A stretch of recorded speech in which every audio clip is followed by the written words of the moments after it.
अस्सलाम वालेकुम। आज का जो टॉपिक है अपना वो बहुत ही इंपॉर्टेंट टॉपिक है, वो है क्लाउड कंप्यूटिंग का। एक ज़बरदस्त जो इसकी बेसिक 3 कैटेगरीज हैं, जो इसकी सर्विसेज हैं, उनमें से सबसे जो इम्पोर्टेंट है वो सर्विसेज तो वैसे इसकी काफ़ी सारी हैं, लेकिन 3 जो इसकी मेन इंपॉर्टेंट कैटेगरीज हैं उसमें से एक है इंफ्रास्ट्रक्चर एज अ सर्विस।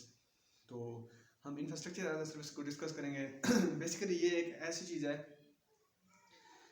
जब क्लाउड कंप्यूटिंग जब से आया ना, तो उसने बहुत ज़्यादा आपने इन चीज़ों को इम्प्रूव किया है, अभी तक कर रहा है। तो उसने आपको एक इंफ्रास्ट्रक्चर एज सर्विसेज प्रोवाइड किया। इंफ्रास्ट्रक्चर एज सर्विस का मतलब कि पूरी मशीन, ना सिर्फ पूरी मशीन, आप कह सकते हैं कि एक कंप्लीट ऑर्गेनाइजेशन आपको उसने प्रोवाइड कर दिया है। उसके अंदर जितनी चीज़ें, जैसे एक आई टी इन्वायरमेंट के अंदर जैसे बड़े बड़े ऑर्गेनाइजेशन होती हैं जो स्ट्रक्चर यूज़ करती हैं, तो वो सारा स्ट्रक्चर आपको क्लाउड प्रोवाइड करिए, उसने आपको प्रोवाइड कर दिया जी।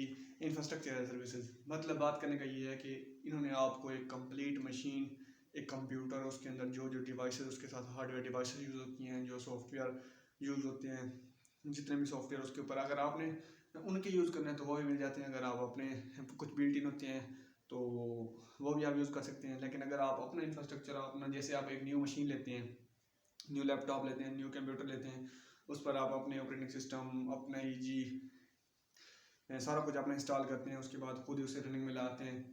तो इस तरीके से ये भी आपको एनवायरनमेंट ऐसा प्रोवाइड करता है, एक ये आपको virtual environment complete system infrastructure के तौर पर प्रोवाइड कर होते हैं। जैसे आप अगर एग्जांपल ले लें, जैसे आप एक अगर मकान के एग्जांपल ले लें कि अगर आप किसी से किसी बंदे कोई भी जैसे बड़े बड़े लोग होते हैं होटल्स वगैरह में, तो नहीं होटल में तो रूम्स आप लेते हैं। अगर आप बात करेंगे कॉलोनीज वगैरह में, तो हम चले जाते हैं तो हम किराए के ऊपर घर ले लेते हैं।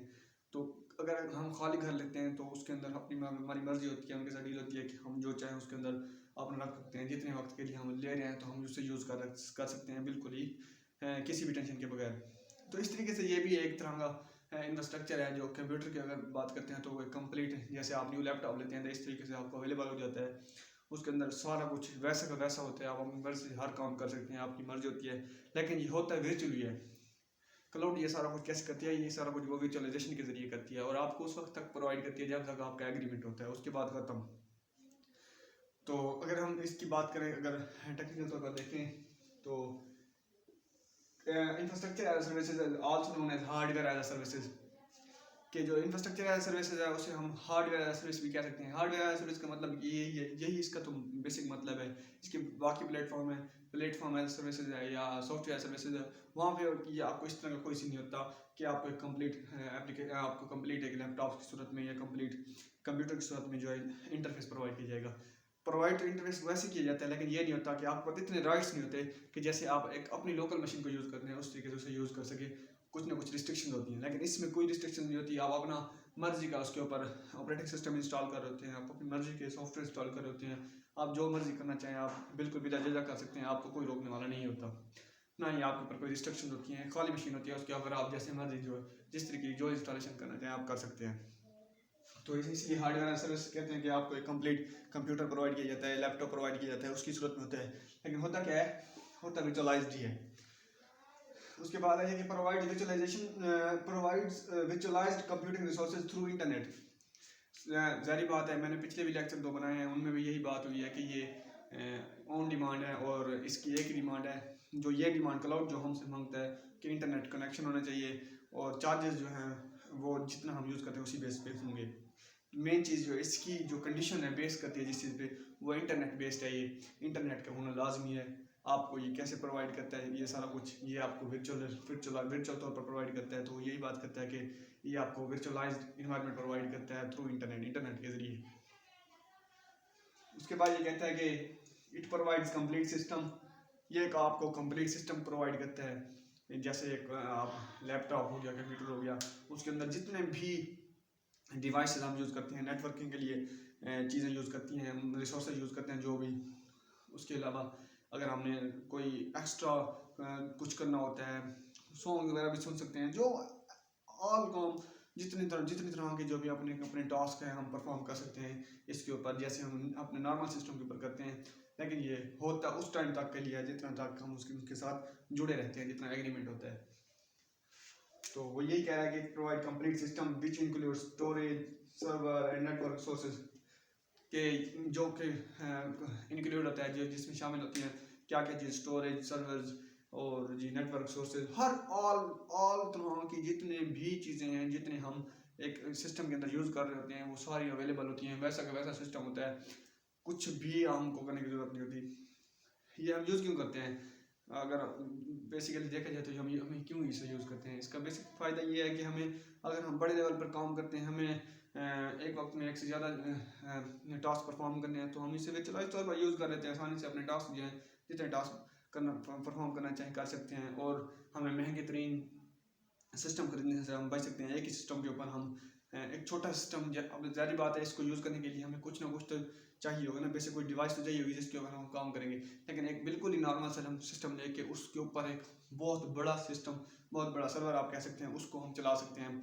उसके जितनी मर्जी हार्ड डिस्क को, जितनी जी बी हम लेना चाहें, कोई मर्जी, कोई रिस्ट्रिक्शन नहीं है, कोई टेंशन नहीं है, हम अपनी मर्जी का सारा कुछ यूज़ कर सकते हैं।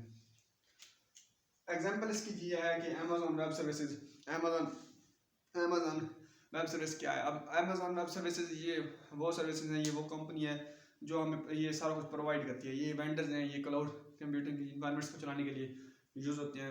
ऑर्गेनाइजेशन जो यूज़ करती हैं इन्हें, जो सर्विसेज प्रोवाइड कर रही होती हैं, उनका ही नेम है, उनकी एक सर्विस का नेम है अमेजोन वेब सर्विसेज, जो हमें ये सारा कुछ प्रोवाइड करती है। इसके अलावा और भी हैं, गूगल क्लाउड वाले भी हैं, और भी काफ़ी सारे हैं। ढेर सारे एग्जाम्पल जो है आपको मिल जाएंगे अगर आप सर्च करेंगे तो। उसके बाद इसके कुछ एडवांटेजेस हैं जो कि बहुत ही फ़ायदेमंद है। उनमें सबसे पहले है कि जी ये on demand scalability. On demand scalability का क्या मतलब है? अगर हम ऑन डिमांड स्केलेबिलिटी के बारे में अगर हम बात करें तो ये अगर आप कोई काम या कोई टास्क परफॉर्म करें, आपके पास एक अच्छा सिस्टम है, आपने पैसे खर्च किए हैं, उस दिन वो आपके साथ बेहतर चलता रहा, उसके बाद जो है आपकी नीड्स बढ़ती गई, आपका बिजनेस ग्रो करता गया, ठीक है, आपको ज़रूरत पड़ गई एक और सिस्टम की, तो आप दूसरा सिस्टम लेने जाएंगे, कुछ अर्से बाद तीसरा सिस्टम लेने, इन झंझट से आप कभी भी आपकी जान नहीं छूटेगी। अगर आप बात करें कि अगर आप यही आप क्लाउड पे मूव हो जाते हैं, आप जितना ग्रो करते जाएंगे, आपको बेनिफिट्स होता जाएगा, आपको कोई किसी किस्म की परेशानी जो है फेस नहीं करनी पड़ेगी। आप वहाँ से डिमांड करेंगे, ये आपकी स्केलेबिलिटी बढ़ा देंगे, ये आपको मजीद जितने भी रिसोर्सेज चाहिए होंगे, ये आपकी नीड्स के मुताबिक जो है अपने आप को फ्लेक्सिबल करते जाएंगे, आपको प्रोवाइड करते जाएंगे। आप, ज़ाहिर बात है एग्रीमेंट के मुताबिक ही होता है सारा कुछ। आप जैसे नीड्स बढ़ाएंगे, आपने डिमांड्स बढ़ाएंगे, तो ये क्या करेंगे, चार्जेस बढ़ा देंगे। लेकिन आपको किसी किस्म की टेंशन नहीं होगी, आप बिल्कुल ही आज़ादी से, आपका टाइम भी बचेगा, कॉस्ट भी बचेगी। उसके बाद फोकस ऑन बिजनेस ग्रोथ। ज़ाहिर बात है जब आप अगर बंदा है, आप अगर हम सादा मिसाल है कि एक आदमी जैसे नेचुरली भाग रहे होता है, कोई अगर जल्दी में कोई काम हो, तो उसका क्या होता है, एक हाथ उसका जेब में होता है, जेब पे होता है कि मोबाइल ना गिर जाए, ठीक है। अगर उसने शूज़ सेंसिटिव पहने हुए हैं, बिल्कुल ही मतलब कि टूट जाने वाले हैं, तो एक जूते भी हाथ में होते हैं और भाग रहा होता है, उनकी भी केयर कर रहा होता है, इस चीज़ की भी, इस चीज़ की भी, सही से भाग नहीं पाता। तो अगर हम एक बात करें कि एक देहाती आदमी है, कोई भी जाट आदमी है, तो वो क्या करता है, उसके पास ना कोई मोबाइल हो ना कुछ, वो ऐसे फ़ौरन फुल भाग रहा होता है। इस तरीके से अगर आपके पास, जब आपकी एम्प्लॉइज़ हैं, उनको और कोई टेंशन नहीं है, उन्हें ये नहीं टेंशन कि हमारे यार हार्डवेयर, हमारे जो है स्टोरेज खत्म ना हो जाए, हमारा नेटवर्क डिवाइस ना बंद हो जाए, ऐसा कोई सीन ना हो जाए। उसके लिए मॉनिटरिंग करने के लिए आपको सिक्योरिटी के लिए, आपके डाटा सेंटर्स के लिए अलग जो है एम्प्लॉयज़ रखने पड़ते हैं, उनको पे करना पड़ता है। या जो एम्प्लॉयज़ आप काम कर रहे होते हैं वही इस टेंशन में होते हैं, यही जंजाल में होते हैं, या जो बंदा लीड कर रहा होता है वो परेशान होता है, इन मामलों को देखता है अपने गोल्स के साथ साथ। तो जब हम बात करते हैं कि क्लाउड कंप्यूटिंग के ऊपर आएंगे, तो क्लाउड कंप्यूटिंग का फ़ायदा क्या होगा? उसको कोई टेंशन नहीं है, उसका कोई सिस्टम नहीं है, वो जस्ट जो है उसे यूज़ कर रहा है, अपना काम टास्क परफॉर्म इजीली कर रहा है। उसे नहीं परवाह कि यार मेरी स्टोरेज ना ख़त्म हो जाए, क्योंकि उसे पता है मैं अगर स्टोरेज का कोई ऐसा मसला हुआ तो मैं डिमांड बढ़ा दूंगा, और जो है एग्रीमेंट के मुताबिक जब थोड़ी सी पेमेंट बढ़ा दूंगा और अपनी स्टोरेज ले लूँगा। कोई सॉफ्टवेयर चाहिए, सपोर्टिव सॉफ्टवेयर चाहिए, वो भी वहीं से मिल जाएगी। हर चीज़ ऑल पैकेज जो है प्रोवाइड क्लाउड करती है, तो मुझे कोई टेंशन नहीं है। मैं सिर्फ एक लैपटॉप लूँगा, एम्प्लॉयज़ जो हैं वो घर बेशक बैठे हैं, कोई ऑफिस बनाने की, कोई स्ट्रक्चर बनाने की ज़रूरत नहीं है, सारा कुछ विचुअली हो रहा है, कोई भी टेंशन नहीं होती। तो ये इसका बहुत बड़ा फ़ायदा है। उसके बाद इसका फ़ायदा है कॉस्ट सेविंग। ज़ाहिर बात है जब आप एक इंफ्रास्ट्रक्चर को यूज़ कर रहे हैं, इंफ्रास्ट्रक्चर एज सर्विस यूज़ कर रहे हैं, तो आपके को किसी किस्म की हार्डवेयर डिवाइसेस, कंप्यूटर्स, किसी भी स्ट्रक्चर को खुद को खरीदने की या खुद बनाने की, बिल्डिंग वगैरह कुछ भी बनाने की ज़रूरत नहीं है। आप जस्ट जो है ऑनलाइन यूज़ कर रहे हैं, आप जितना बड़ा बिजनेस कर रहे हैं कोई टेंशन नहीं है, आप इजीली परफॉर्म कर रहे हैं। ये भी इसका बहुत बड़ा एक बेनिफिट्स है। उसके अलावा अगर बात करते हैं इसके डिसएडवांटेजेस, आपको पता है जाहिर बात है जहाँ कुछ चीज़ें फ़ायदा देती हैं तो वहीं कहीं ना कहीं उनके कुछ नुकसान भी होते हैं कि लेकिन वेरिएबल होती है हर चीज़। अगर आपको फ़ायदा ज़्यादा हो रहा है एक चीज़ का नुकसान थोड़ा हो रहा है तो एक्सेप्टेबल है। अगर नहीं है ऐसा कि उसका नुकसान ही ज़्यादा है तो उसे कोई भी इस्तेमाल नहीं करता, रिजेक्ट करता है। इसका भी इस तरह है, इसके एडवांटेजेस हैं वो बहुत अच्छी हैं, बहुत ज़्यादा हैं। इसके साथ साथ इसके डिसएडवांटेजेस भी काफ़ी सारी हैं, लेकिन वो बेयर की जा सकती हैं, उनको सोल्व किया जा सकता है, उसके उनके सोल्यूशन भी हैं। सबसे पहले जो है इसका जो पहला डिसएडवांटेज है वो सिक्योरिटी है। सिक्योरिटी कैसे?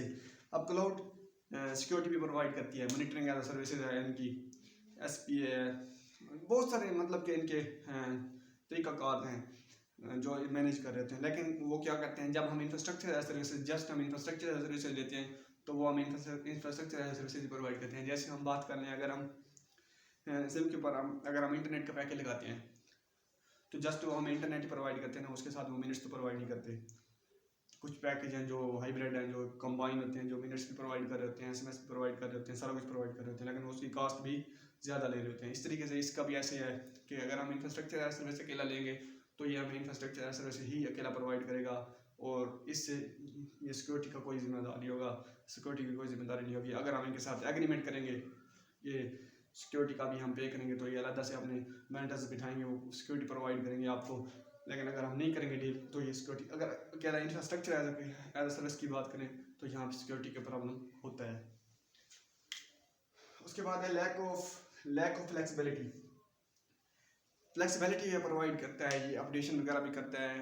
जो इसके सॉफ्टवेयर मतलब इंफ्रास्ट्रक्चर इन्होंने प्रोवाइड किया है, जो आप स्टोरेज यूज़ कर रहे हैं, जितनी भी चीज़ें यूज़ कर रहे हैं, उनको ये फ्लेक्सिबल रखता है। मतलब उनके अंदर चेंजिंग करता रहता है, मेंटेनेंस उसकी अपडेशन सारा कुछ करता है। लेकिन लैक ऑफ फ्लेक्सिबिलिटी मतलब ये है कि ये करता तो है, लेकिन जब आप देखो कि किसी कोई बंदा है वो बहुत सारी सर्विस प्रोवाइड कर रहा है बहुत सारे लोगों को, एक बंदे को तो नहीं कर रहा, तो वो और आप उसके पास हो, आपके पास भी नहीं बैठा वो, जब कोई बंदा आपके पास भी नहीं बैठा, आंखों से ओझल है, तो अपनी मर्जी से हर चीज़ को मेंटेन करता है। तो जब उनका दिल करता है, जब उनके पास टाइम होता है तो ये आपको टाइम देते हैं। इसलिए ये जो अगर हम ऐसे बात करेंगे, हमारा अपना इंफ्रास्ट्रक्चर है, अपनी सारा कुछ है, तो हम जब देखते हैं कि थोड़ी सी चीज़ कोई कम होने लगती है तो हम उसको अपडेट कर देते हैं, उसकी मेंटेनेंस कर लेते हैं, उसको सही करा लेते हैं। लेकिन ये जो है ये टाइम लेते हैं, टाइम के साथ साथ अपनी मर्जी से अपडेशन वगैरह करते हैं, इसलिए हम लैक फ्लेक्सिबिलिटी से कहते हैं। उसके बाद ये बात करते हैं कि टेक्निकल प्रॉब्लम भी एक बड़ी रीज़न है कि अगर इनका सिस्टम जो है वो डाउन हो जाए, सर्वर इनका डाउन हो जाए, जो हमें सर्विसेज प्रोवाइड करें। अब ये हमें अकेले को, हमारे अकेले के लिए इन्होंने डिवाइस नहीं खरीदी हुई, इन्होंने जी नेटवर्क डिवाइसेज या कंप्यूटर जो बड़े बड़े जितना भी इनके पास स्टोरेज डिवाइस हैं जो हमें प्रोवाइड कर रहे हैं, हमारे अकेले के लिए तो नहीं है। तो ये तो सारे लोगों को प्रोवाइड कर रहे हैं, आप सारे कस्टमर्स को डील कर रहे हैं, बहुत बड़े सिस्टम होते हैं इनके पास। ये वर्चुअलाइज्ड इन्वायरमेंट जो है प्रोवाइड करते हैं सबको, एक ही सिस्टम के ऊपर सब मतलब काफ़ी लोगों को एक सिस्टम के साथ यूज़ कर सकते हैं। तो इसलिए कि जब इनका कोई सिस्टम डाउन हो जाए तो ख़त्म, फिर हम बैठे हैं ऑर्गेनाइजेशन वाले जो भी एम्प्लॉयज़ हैं, जो भी वर्क परफॉर्म कर रहे होते हैं, वो स्टॉप हो जाता है, क्योंकि हम डिपेंड ही उन पर कर रहे होते हैं। तो जब उन पर डिपेंड कर रहे होते हैं तो हम उस वक्त तक कुछ नहीं कर सकते जब तक उनका सिस्टम दोबारा जो है करेक्ट नहीं हो जाता। तो उसके बाद ओवर डिपेंडेंसी ऐसे ही है, जैसे मैं आपको बता रहा हूँ कि अगर हम उनके ऊपर कंप्लीट डिपेंड कर रहे हैं तो एक तो इसका ये है वहाँ कि जब अगर उनका कोई सिस्टम ख़राब हो जाता है, तो कोई मसला हो जाता है, तो हम हाथ धो बैठते हैं, जब तक वो ऑन नहीं होता हम कोई काम नहीं कर सकते। दूसरी बात ये है कि हमारे जो है डाटा सारा उनके पास प्रोवाइड हम कर देते हैं, सारा उनके पास जा रहा होता है। तो अगर हमारा कोई सिक्योरिटी वगैरह का कोई एग्रीमेंट नहीं है तो उसका मिसयूज़ भी हो सकता है। तो ये इसका ओवर डिपेंडेंसी का ये एक फॉल्ट मतलब ये डिसएडवांटेज है इंफ्रास्ट्रक्चर एज सर्विस का। लेकिन ओवर अगर हम इनकी कंक्लूजन निकालें तो इसके बेनिफिट्स बहुत ज़्यादा हैं। कॉस्ट को बहुत ज़्यादा डिक्रीज़ करता है, रिड्यूस करता है, हमें फैसिलिटी ज़्यादा प्रोवाइड करता है। तो इसलिए ये बेनिफिशियल तो बहुत है। मेंटेनेंस का कोई ख़र्चा हमें नहीं करना पड़ता, कुछ भी हमें कोई ख़र्चा नहीं करना पड़ता, जैसे हम जो यूज़ करते हैं उसकी उनकी सर्विसेज के पैसे देते हैं, उसके अलावा कोई चार्जेस नहीं होते। तो उम्मीद करता हूँ आपको ये आज का लेक्चर पसंद आया होगा। अगर पसंद आया तो इसको सब्सक्राइब कर दीजिए, लाइक भी कर दीजिए। बहुत शुक्रिया, थैंक यू वेरी मच।